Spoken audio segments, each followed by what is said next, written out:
بسم الله الرحمن الرحيم. يا أيها الناس اتقوا ربكم الذي خلقكم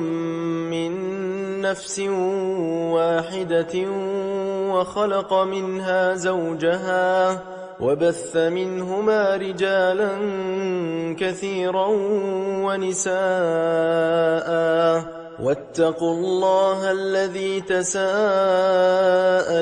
به والأرحام إن الله كان عليكم رقيبا. وآتوا اليتامى أموالهم ولا تتبدلوا الخبيث بالطيب ولا تأكلوا أموالهم إلى أموالكم إنه كان حوبا كبيرا. وإن خفتم ألا تقسطوا في اليتامى فانكحوا ما طاب لكم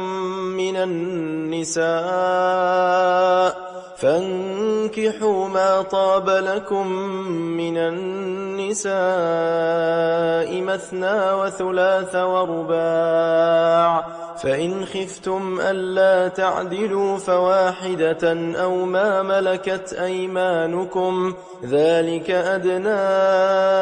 ألا تعولوا. وآتوا النساء صدقاتهن نحلة، فإن طبن لكم عن شيء منه نفسا فكلوه هنيئا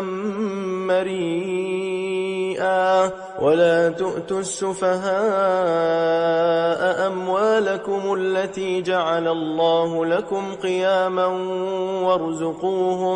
وارزقوهم فيها واكسوهم وقولوا لهم قولا معروفا. وابتلوا اليتامى حتى إذا بلغوا النكاح فإن آنستم منهم رشدا فادفعوا إليهم أموالهم ولا تأكلوها إسرافا وبدارا أن يكبروا. ومن كان غنيا فليستعفف ومن كان فقيرا فليأكل بالمعروف. فإذا دفعتم إليهم أموالهم فأشهدوا عليهم وكفى بالله حسيبا. للرجال نصيب مما ترك الوالدان والأقربون وللنساء نصيب مما ترك الوالدان والأقربون مما قل منه أو كثر نصيبا مفروضا. وإذا حضر القسمة أولو القربى واليتامى والمساكين فارزقوهم منه وقولوا لهم قولا معروفا. وليخشى الذين لو تركوا من خلفهم ذرية ضعافا خافوا عليهم فليتقوا الله وليقولوا قولا سديدا. إن الذين يأكلون أموال اليتامى ظلما إنما يأكلون في بطونهم نارا وسيصلون سعيرا. يوصيكم الله في أولادكم للذكر مثل حظ الأنثيين، فإن كن نساء فوق 2 فلهن ثلثا ما ترك، وإن كانت واحدة فلها النصف. ولأبويه لكل واحد منهما السدس مما ترك إن كان له ولد، فإن لم يكن له ولد وورثه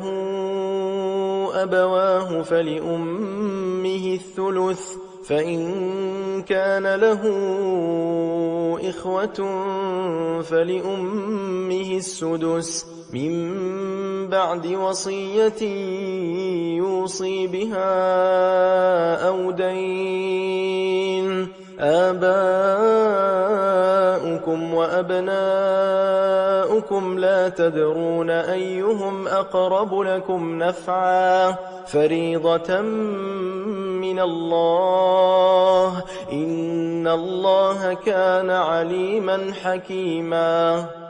ولكم نصف ما ترك أزواجكم إن لم يكن لهن ولد فإن كان لهن ولد فلكم الربع مما تركن من بعد وصية يوصين بها أو دين. ولهن الربع مما تركتم إن لم يكن لكم ولد فإن كان لكم ولد فلهن الثمن مما تركتم من بعد وصية توصون بها أو دين. وإن كان رجل يورث كلالة أو امرأة وله أخ أو أخت فلكل واحد منهما السدس فإن كانوا أكثر من ذلك فهم شركاء في الثلث من بعد وصية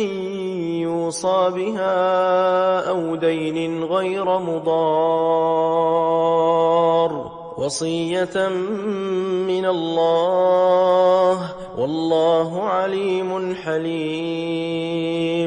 تلك حدود الله ومن يطع الله ورسوله يدخله جنات تجري من تحتها الأنهار خالدين فيها وذلك الفوز العظيم. ومن يعص الله ورسوله ويتعد حدوده يدخله نارا خالدا فيها وله عذاب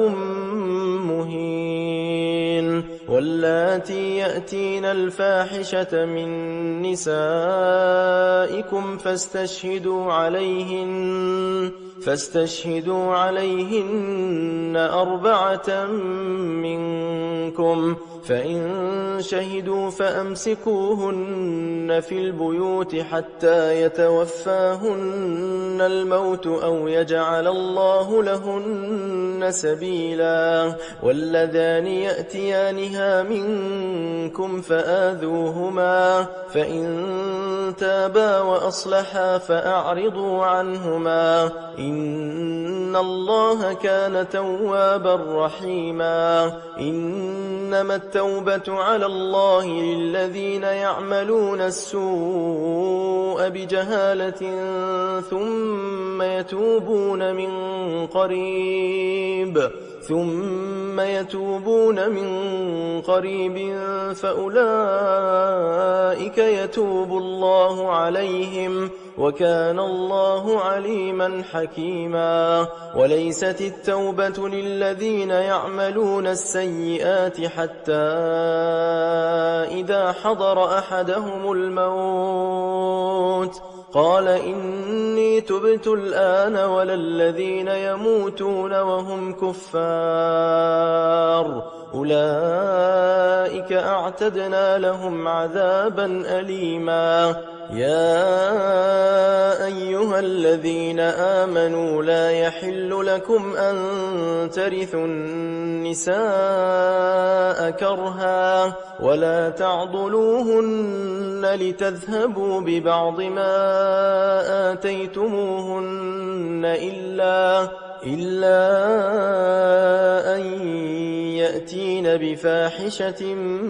مبينة وعاشروهن بالمعروف فإن كرهتموهن فعسى أن تكرهوا شيئا ويجعل الله فيه خيرا كثيرا. وإن أردتم استبدال زوج مكان زوج وآتيتم إحداهن قنطارا فلا تأخذوا منه شيئا أتأخذونه بهتانا وإثما مبينا. وكيف تأخذونه وقد أفضى بعضكم إلى بعض وأخذن منكم ميثاقا غليظا. ولا تنكحوا ما نكح آباؤكم من النساء إلا ما قد سلف إنه كان فاحشة ومقتا وساء سبيلا. حرمت عليكم أمهاتكم وبناتكم وأخواتكم وعماتكم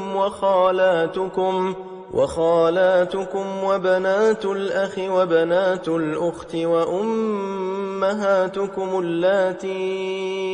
أرضعنكم وأخواتكم من الرضاعة وأمهات نسائكم وربائبكم اللاتي في حجوركم من نسائكم اللاتي دخلتم بهن. فإن لم تكونوا دخلتم بهن فلا جناح عليكم وحلائل أبنائكم الذين من أصلابكم وأن تجمعوا بين الأختين إلا ما قد سلف إن الله كان غفورا رحيما. والمحصنات من النساء إلا ما ملكت أيمانكم كتاب الله عليكم وأحل لكم ما وراء ذلكم أن تبتغوا بأموالكم محصنين غير مسافحين. فما استمتعتم به منهن فآتوهن أجورهن فريضة ولا جناح عليكم فيما تراضيتم به من بعد الفريضة إن الله كان عليما حكيما. ومن لم يستطع منكم طولا أن ينكح المحصنات المؤمنات فمما ملكت أيمانكم من فتياتكم المؤمنات والله أعلم بإيمانكم بعضكم من بعض فانكحوهن بإذن أهلهن وآتوهن أجورهن بالمعروف محصنات غير مسافحات ولا متخذات أخدان. فإذا أحصن فإن أتين بفاحشة فعليهن نصف ما على المحصنات من العذاب ذلك لمن خشي العنة منكم وأن تصبروا خير لكم والله غفور رحيم. بهم. يريد الله ليبين لكم ويهديكم سنن الذين من قبلكم ويتوب عليكم، والله عليم حكيم. والله يريد أن يتوب عليكم ويريد الذين يتبعون الشهوات أن تميلوا ميلا عظيما. يريد الله أن يخفف عنكم وخلق الإنسان ضعيفا. يا أيها الذين آمنوا لا تأكلوا أموالكم بينكم بالباطل إلا أن تكون تجارة عن تراض منكم، ولا تقتلوا أنفسكم إن الله كان بكم رحيما. ومن يفعل ذلك عدوانا وظلما فسوف نصليه نارا وكان ذلك على الله يسيرا. إن تجتنبوا كبائر ما تنهون عنه نكفر عنكم سيئاتكم وندخلكم مدخلا كريما. ولا تتمنوا ما فضل الله به بعضكم على بعض، للرجال نصيب مما اكتسبوا وللنساء نصيب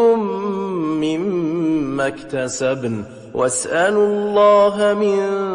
فضله إن الله كان بكل شيء عليما. ولكل جعلنا موالي مما ترك الوالدان والأقربون والذين عقدت أيمانكم فآتوهم نصيبهم إن الله كان على كل شيء شهيدا. الرجال قوامون على النساء بما فضل الله بعضهم على بعض وبما أنفقوا من أموالهم. فالصالحات قانتات حافظات للغيب بما حفظ الله، واللاتي تخافون نشوزهن فعظوهن واهجروهن في المضاجع واضربوهن، فإن أطعنكم فلا تبغوا عليهن سبيلا إن الله كان عليا كبيرا. وإن خفتم شقاق بينهما فابعثوا حكما من أهله وحكما من أهلها إن يريدا إصلاحا يوفق الله بينهما إن الله كان عليما خبيرا. واعبدوا الله ولا تشركوا به شيئا وبالوالدين إحسانا وبذي القربى واليتامى والمساكين والجار ذي القربى والجار الجنب والصاحب بالجنب وابن السبيل وما ملكت أيمانكم إن الله لا يحب من كان مختالا فخورا. الذين يبخلون ويأمرون الناس بالبخل ويكتمون ما آتاهم الله من فضله وأعتدنا للكافرين عذابا مهينا والذين ينفقون أموالهم رئاء الناس ولا يؤمنون بالله ولا باليوم الآخر ومن يكن الشيطان له قرينا فساء قرينا وماذا عليهم لو آمنوا بالله واليوم الآخر وأنفقوا مما رزقهم الله وكان الله بهم عليما إن الله لا يظلم مثقال ذرة وإن تك حسنة يضاعفها ويؤت من لدنه أجرا عظيما فكيف إذا جئنا من كل أمة بشهيد وجئنا بك على هؤلاء شهيدا يومئذ يود الذين كفروا وعصوا الرسول لو تسوى بهم الأرض ولا يكتمون الله حديثا يا أيها الذين آمنوا لا تقربوا الصلاة وأنتم سكارى حتى تعلموا ما تقولون ولا جنبا إلا عابري سبيل حتى تغتسلوا وإن كنتم مرضى أو على سفر أو جاء أحد منكم من الغائط أو لامستم النساء فلم تجدوا ماء فتيمموا صعيدا طيبا فامسحوا بوجوهكم وأيديكم إن الله كان عفوا غفورا ألم تر إلى الذين أوتوا نصيبا من الكتاب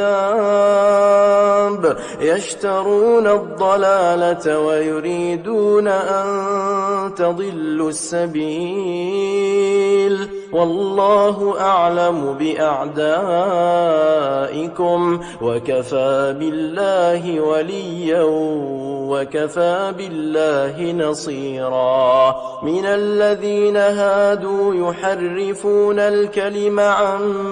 مواضعه ويقولون سمعنا وعصينا واسمع غير مسمع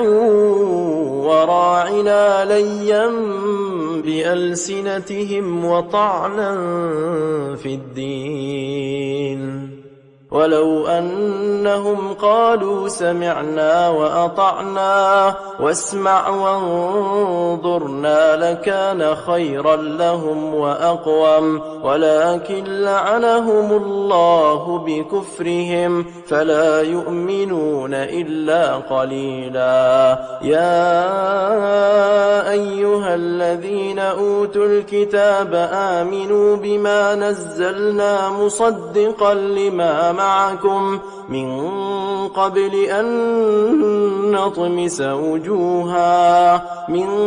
قبل أن نطمس وجوها فنردها على أدبارها أو نلعنهم كما لعنا أصحاب السبت وكان أمر الله مفعولا إن الله لا يغفر أن يشرك به ويغفر ما دون ذلك لمن يشاء ومن يشرك بالله فقد افترى إثما عظيما ألم تر إلى الذين يزكون أنفسهم بل الله يزكي من يشاء ولا يظلمون فتيلا انظر كيف يفترون على الله الكذب وكفى به إثما مبينا ألم تر إلى الذين أوتوا نصيبا من الكتاب يؤمنون بالجبت والطاغوت ويقولون للذين كفروا هؤلاء أهدى من الذين آمنوا سبيلا أولئك الذين لعنهم الله ومن يلعن الله فلن تجد له نصيرا أم لهم نصيب من الملك فإذا لا يؤتون الناس نقيرا أم يحسدون الناس على ما آتاهم الله من فضله فقد آتينا آل إبراهيم الكتاب والحكمة وآتيناهم ملكا عظيما فمنهم من آمن به ومنهم من صد عنه وكفى بجهنم سعيرا إن الذين كفروا بآياتنا سوف نصليهم نارا كلما نضجت جلودهم بدلناهم جلودا غيرها ليذوقوا العذاب إن الله كان عزيزا حكيما والذين آمنوا وعملوا الصالحات سندخلهم جنات تجري من تحتها الأنهار خالدين فيها أبدا لهم فيها أزواج مطهرة وندخلهم ظلا ظليلا إن الله يأمركم أن تؤدوا الأمانات إلى أهلها وإذا حكمتم بين الناس أن تحكموا بالعدل إن الله نعم ما يعظكم به إن الله كان سميعا بصيرا يا أيها الذين آمنوا أطيعوا الله وأطيعوا الرسول وأولي الأمر منكم فإن تنازعتم في شيء فردوه إلى الله والرسول إن كنتم تؤمنون بالله واليوم الآخر ذلك خير وأحسن تأويلا ألم تر إلى الذين يزعمون أنهم آمنوا بما أنزل إليك وما أنزل من قبلك يريدون أن يتحاكموا إلى الطاغوت وقد أمروا أن يكفروا به ويريد الشيطان أن يضلهم ضلالا بعيدا وإذا قيل لهم تعالوا إلى ما أنزل الله وإلى الرسول رأيت المنافقين يصدون عنك صدودا فكيف إذا أصابتهم مصيبة بما قدمت أيديهم ثم جاءوك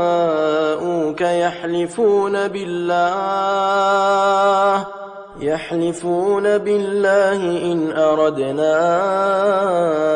إلا إحسانا وتوفيقا أولئك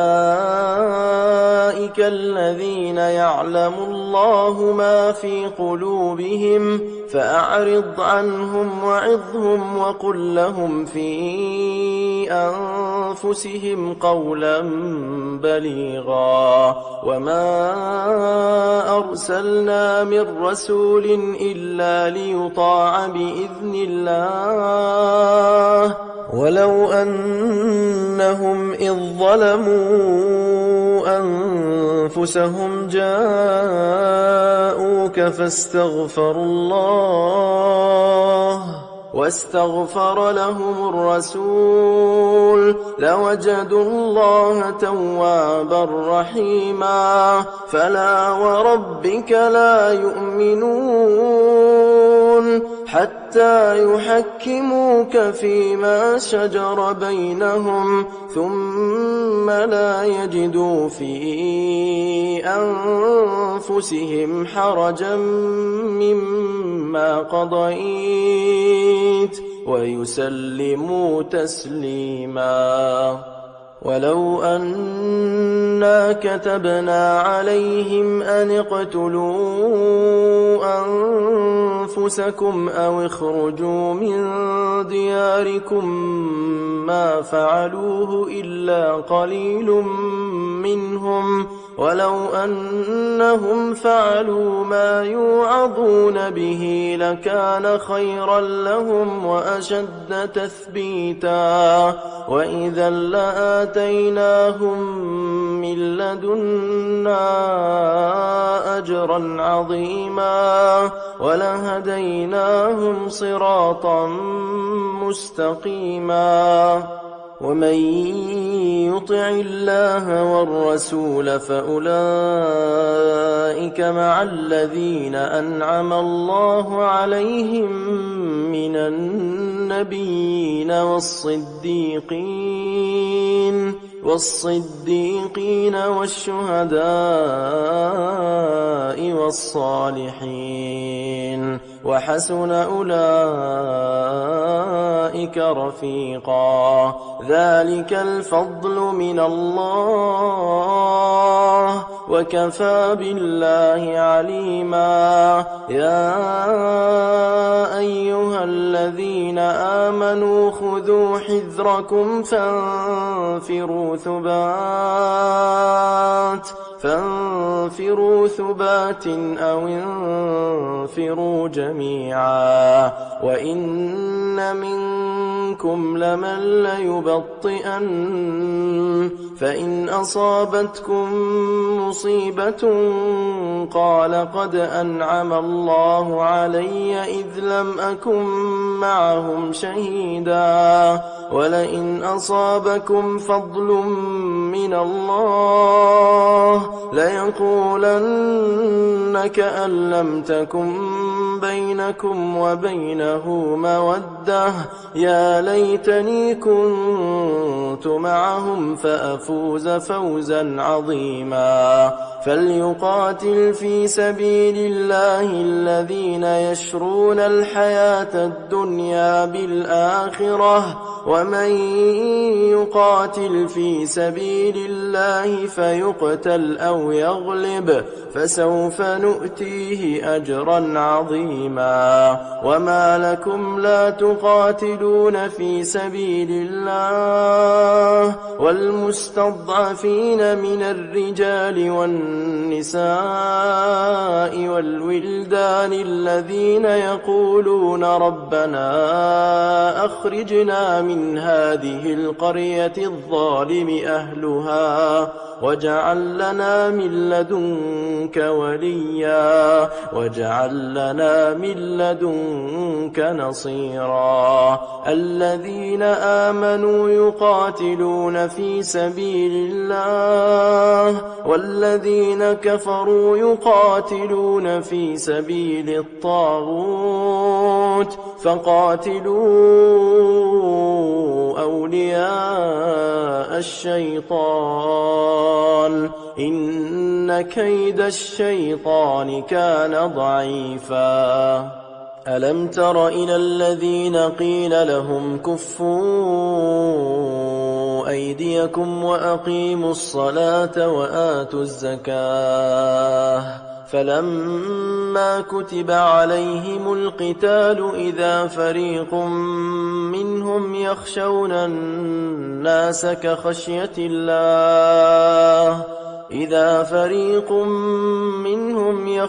الناس كخشية الله أو أشد خشية وقالوا ربنا لم كتبت علينا القتال لولا أخرتنا إلى أجل قريب قل متاع الدنيا قليل والآخرة خير لمن اتقى ولا تظلمون فتيلا أينما تكونوا يدرككم الموت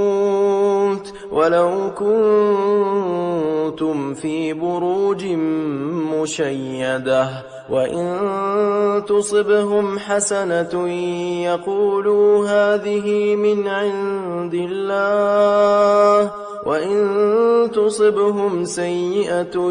يقولوا هذه من عندك قل كل من عند الله فما لهؤلاء القوم لا يكادون يفقهون حديثا ما أصابك من حسنة فمن الله وما أصابك من سيئة فمن نفسك وأرسلناك للناس رسولا وكفى بالله شهيدا من يطع الرسول فقد أطاع الله ومن تولى فما أرسلناك عليهم حفيظا ويقولون طاعة فإذا برزوا من عندك بيت طائفة منهم غير الذي تقول والله يكتب ما يبيتون فأعرض عنهم وتوكل على الله وكفى بالله وكيلا أفلا يتدبرون القرآن ولو كان من عند غير الله لوجدوا فيه اختلافا كثيرا وإذا جاءهم أمر من الأمن أو الخوف أذاعوا به ولو ردوه إلى الرسول وإلى أولي الأمر منهم لعلمه الذين يستنبطونه منهم ولولا فضل الله عليكم ورحمته لاتبعتم الشيطان إلا قليلا فقاتل في سبيل الله لا تكلف إلا نفسك وحرض المؤمنين عسى الله أن يكف بأس الذين كفروا والله أشد بأسا وأشد تنكيلا من يشفع شفاعة حسنة يكن له نصيب منها ومن يشفع شفاعة سيئة يكن له كفل منها وكان الله على كل شيء مقيتا وإذا حييتم بتحية فحيوا بأحسن منها أو ردوها إن الله كان على كل شيء حسيبا الله لا إله إلا هو ليجمعنكم إلى يوم القيامة لا ريب فيه ومن أصدق من الله حديثا فما لكم في المنافقين فئتين والله أركسهم بما كسبوا أتريدون أن تهدوا من أضل الله ومن يضلل الله فلن تجد له سبيلا ودوا لو تكفرون كما كفروا فتكونون سواء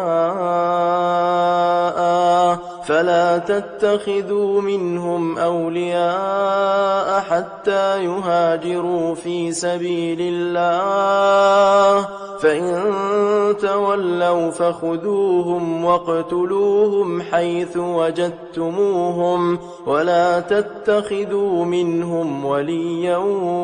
ولا نصيرا إلا الذين يصلون إلى قوم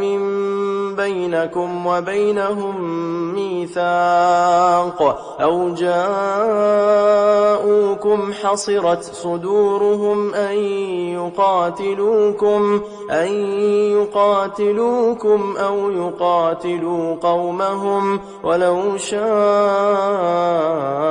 الله لسلطهم عليكم فلقاتلوكم فإن اعتزلوكم فلم يقاتلوكم وألقوا إليكم السلم فما جعل الله لكم عليهم سبيلا ستجدون آخرين يريدون أن يأمنوكم ويأمنوا قومهم كلما ردوا إلى الفتنة أركسوا فيها فإن لم يعتزلوكم ويلقوا إليكم السلم ويكفوا أيديهم فخذوهم واقتلوهم حيث ثقفتموهم وأولئكم جعلنا لكم عليهم سلطانا مبينا وما كان لمؤمن أن يقتل مؤمنا إلا خطأ ومن قتل مؤمنا خطأ فتحرير رقبة مؤمنة ودية مسلمة إلى أهله إلا أن يصدقوا فإن كان من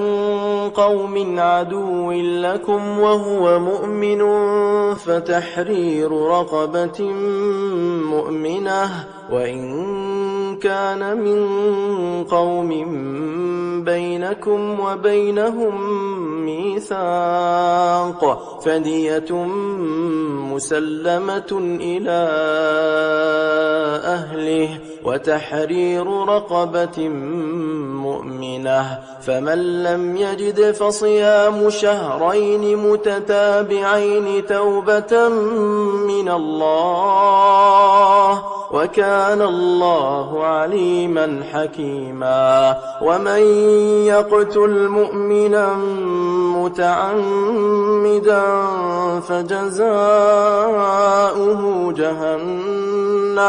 فجزاؤه جهنم خالدا فيها وغضب الله عليه ولعنه وأعد له عذابا عظيما. يا أيها الذين آمنوا إذا ضربتم في سبيل الله فتبينوا ولا تقولوا لمن ألقى إليكم السلام لست مؤمنا تبتغون عرض الحياة الدنيا فعند الله مغانم كثيرة كذلك كنتم من قبل فمن الله عليكم فتبينوا إن الله كان بما تعملون خبيرا. لا يستوي القاعدون من المؤمنين غير أولي الضرر والمجاهدون في سبيل الله بأموالهم وأنفسهم فضل الله المجاهدين بأموالهم وأنفسهم على القاعدين درجة وكلا وعد الله الحسنى وفضل الله المجاهدين على القاعدين أجرا عظيما درجات منه ومغفرة ورحمة وكان الله غفورا رحيما. إن الذين توفاهم الملائكة ظالمي أنفسهم قالوا فيم كنتم قالوا كنا مستضعفين في الأرض قالوا ألم تكن أرض الله واسعة فتهاجروا فيها فأولئك مأواهم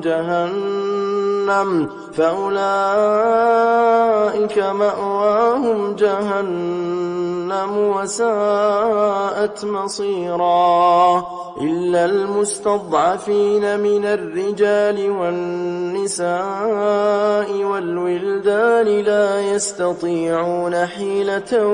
ولا يهتدون سبيلا فأولئك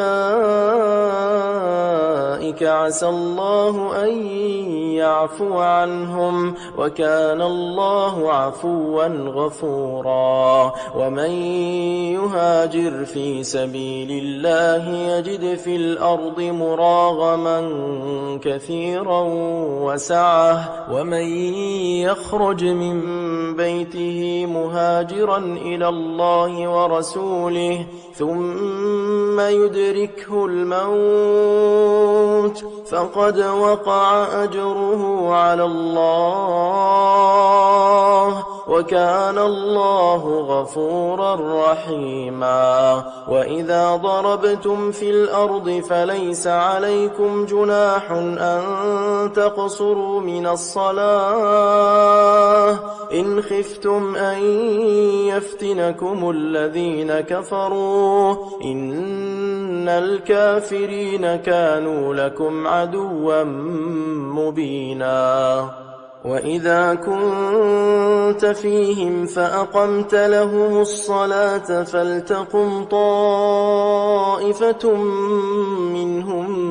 معك وليأخذوا أسلحتهم فإذا سجدوا فليكونوا من ورائكم ولتأت طائفة أخرى لم يصلوا فليصلوا معك وليأخذوا حذرهم وأسلحتهم ود الذين كفروا لو تغفلون عن أسلحتكم وأمتعتكم فيميلون عليكم ميلة واحدة ولا جناح عليكم إن كان بكم أذى من مطر إن كان بكم أذى من مطر أو كنتم مرضى أن تضعوا أسلحتكم وخذوا حذركم إن الله أعد للكافرين عذابا مهينا فإذا قضيتم الصلاة فاذكروا الله قياما وقعودا وعلى جنوبكم فإذا اطمأننتم فأقيموا الصلاة إن الصلاة كانت على المؤمنين كتابا موقوتا ولا تهنوا في ابتغاء القوم إن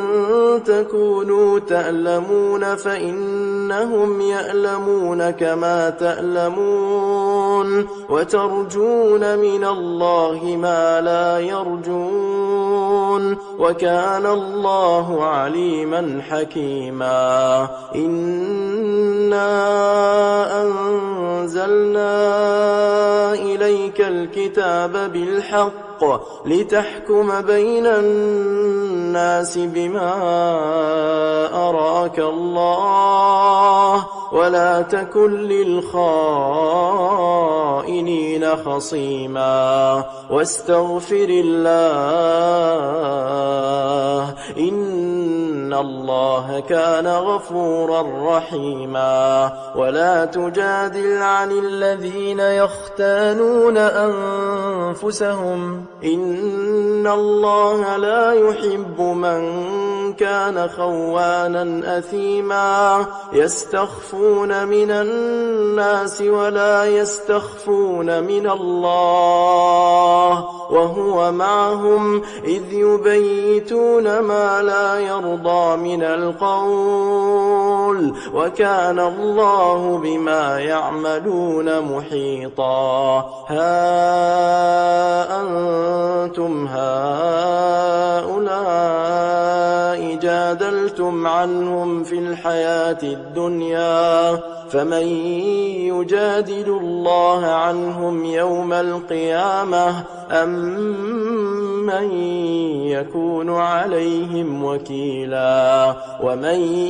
يعمل سوءا أو يظلم نفسه ثم يستغفر الله يجد الله غفورا رحيما ومن يكسب إثما فإنما يكسبه على نفسه وكان الله عليما حكيما ومن يكسب خطيئة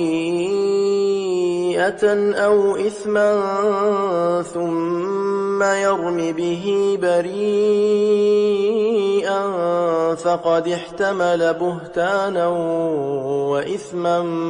مبينا ولولا فضل الله عليك ورحمته لهمت طائفة منهم أن يضلوك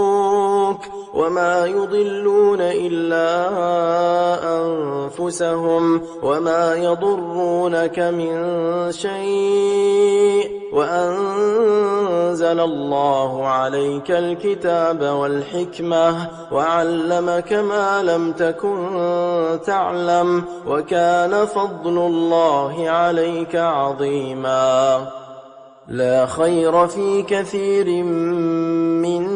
نجواهم إلا من أمر بصدقة أو معروف أو إصلاح بين الناس ومن يفعل ذلك ابتغاء مرضات الله فسوف نؤتيه أجرا عظيما ومن يشاقق الرسول من بعد ما تبين له الهدى ويتبع غير سبيل المؤمنين نوله ما تولى ونصله جهنم وساءت مصيرا. إن الله لا يغفر أن يشرك به ويغفر ما دون ذلك لمن يشاء ومن يشرك بالله فقد ضل ضلالا بعيدا. إن يدعون من دونه إلا إناثا وإن يدعون إلا شيطانا مريدا لعنه الله وقال لأتخذن من عبادك نصيبا مفروضا ولأضلنهم ولأمنينهم ولآمرنهم فليبتكن آذان الأنعام ولآمرنهم فليغيرن خلق الله. ومن يتخذ الشيطان وليا من دون الله فقد خسر خسرانا مبينا. يعدهم ويمنيهم وما يعدهم الشيطان إلا غرورا. أولئك مأواهم جهنم ولا يجدون عنها محيصا. والذين آمنوا وعملوا الصالحات سندخلهم جنات تجري من تحتها الأنهار خالدين فيها أبدا وعد الله حقا ومن أصدق من الله قيلا. ليس بأمانيكم ولا أماني أهل الكتاب من يعمل سوءا يجز به ولا يجد له من دون الله وليا ولا نصيرا. ومن يعمل من الصالحات من ذكر أو أنثى وهو مؤمن فأولئك يدخلون الجنة ولا يظلمون نقيرا. ومن أحسن دينا ممن أسلم وجهه لله وهو محسن واتبع ملة إبراهيم حنيفا واتخذ الله إبراهيم خليلا. ولله ما في السماوات وما في الأرض وكان الله بكل شيء محيطا. ويستفتونك في النساء قل الله يفتيكم فيهن وما يتلى عليكم في الكتاب في يتامى النساء اللاتي لا تؤتونهن ما كتب لهن وترغبون أن تنكحوهن والمستضعفين من الولدان وأن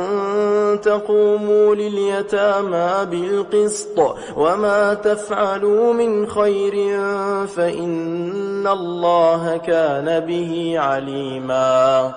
وإن امرأة خافت من بعلها نشوزا أو إعراضا فلا جناح عليهما أن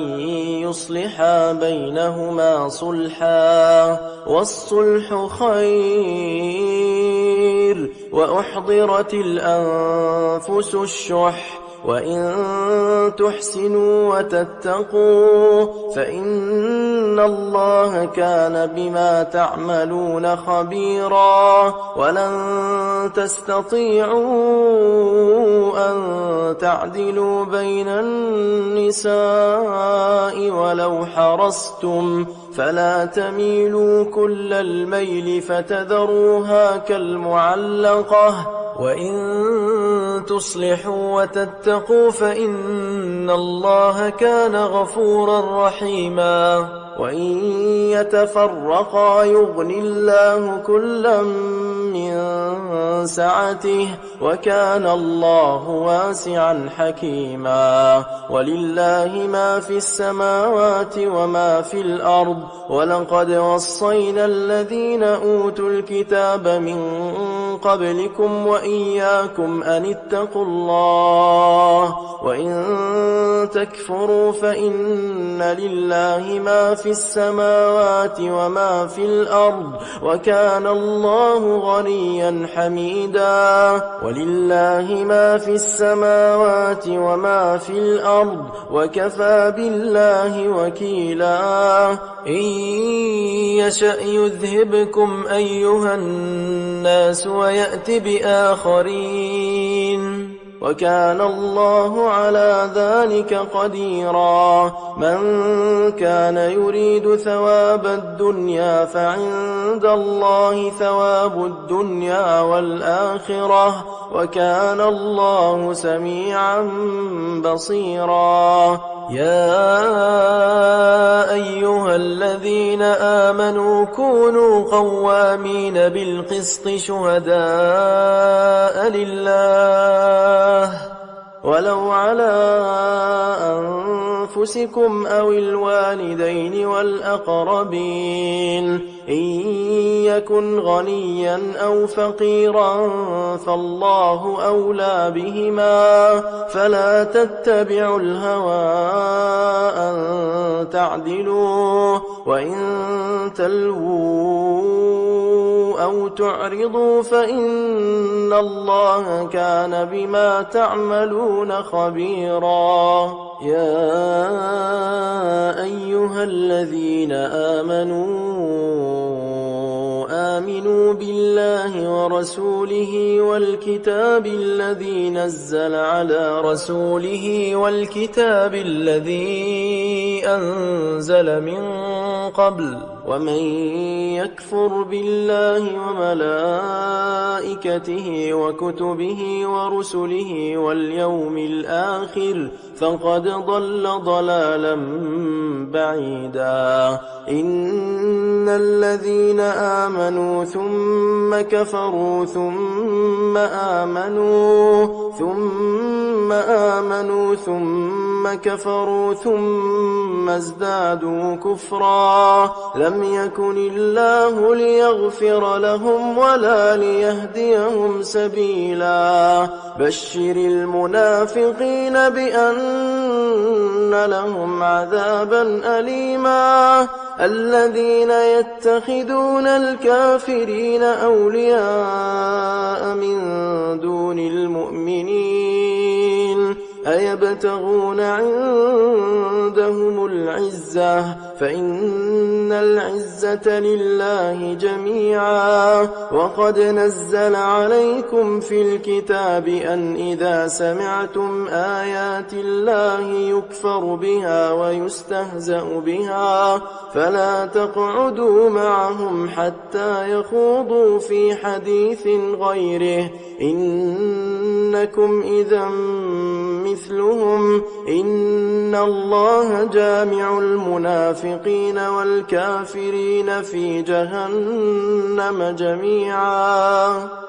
الذين يتربصون بكم فإن كان لكم فتح من الله قالوا ألم نكن معكم وإن كان للكافرين نصيب قالوا ألم نستحوذ عليكم ونمنعكم من المؤمنين فالله يحكم بينكم يوم القيامة ولن يجعل الله للكافرين على المؤمنين سبيلا إن المنافقين يخادعون الله وهو خادعهم وإذا قاموا إلى الصلاة قاموا كسالى يراءون الناس ولا يذكرون الله إلا قليلا مذبذبين بين ذلك لا إله هؤلاء ولا إله هؤلاء ومن يضلل الله فلن تجد له سبيلا يا أيها الذين آمنوا لا تتخذوا الكافرين أولياء من دون المؤمنين أتريدون أن تجعلوا لله عليكم سلطانا مبينا إن المنافقين في الدرك الأسفل من النار ولن تجد لهم نصيرا إلا الذين تابوا وأصلحوا واعتصموا بالله وأخلصوا دينهم لله فأولئك مع المؤمنين وسوف يؤتي الله المؤمنين أجرا عظيما ما يفعل الله بعذابكم إن شكرتم وآمنتم وكان الله شاكرا عليما لا يحب الله الجهر بالسوء من القول إلا من ظلم وكان الله سميعا عليما إن تبدوا خيرا أو تخفوه أو تعفوا عن سوء فإن الله كان عفوا قديرا إن الذين يكفرون بالله ورسله ويريدون أن يفرقوا بين الله ورسله ويقولون نؤمن ببعض ونكفر ببعض ويريدون أن يتخذوا بين ذلك سبيلا أولئك هم الكافرون حقا وأعتدنا للكافرين عذابا مهينا والذين آمنوا بالله ورسله ولم يفرقوا بين أحد منهم أولئك سوف يؤتيهم أجورهم وكان الله غفورا رحيما يسألك أهل الكتاب أن تنزل عليهم كتابا من السماء فقد سألوا موسى أكبر من ذلك فقالوا أرنا الله جهرة فأخذتهم الصاعقة بظلمهم ثم اتخذوا العجل من بعد ما جاءتهم البينات فعفونا عن ذلك وآتينا موسى سلطانا مبينا ورفعنا فوقهم الطور بميثاقهم وقلنا لهم ادخلوا الباب سجدا وقلنا لهم لا تعدوا في السبت وأخذنا منهم ميثاقا غليظا فبما نقضهم ميثاقهم وكفرهم بآيات الله وقتلهم الأنبياء الأنبياء بغير حق وقولهم قلوبنا غلف بل طبع الله عليها بكفرهم فلا يؤمنون إلا قليلا وبكفرهم وقولهم على مريم بهتانا عظيما وقولهم إنا قتلنا المسيح عيسى بن مريم رسول الله وما قتلوه وما صلبوه ولكن شبه لهم وإن الذين اختلفوا فيه لفي شك منه ما لهم به من علم إلا اتباع الظن وما قتلوه يقينا بل رفعه الله إليه وكان الله عزيزا حكيما وإن من أهل الكتاب إلا ليؤمنن به قبل موته ويوم القيامة يكون عليهم شهيدا فبظلم من الذين هادوا حرمنا عليهم طيبات أحلت لهم وبصدهم عن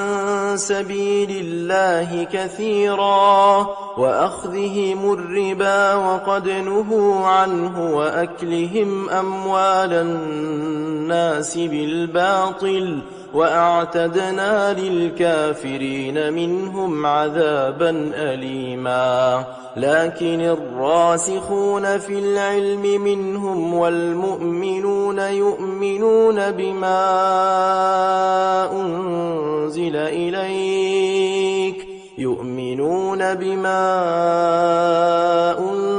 إليك وما أنزل من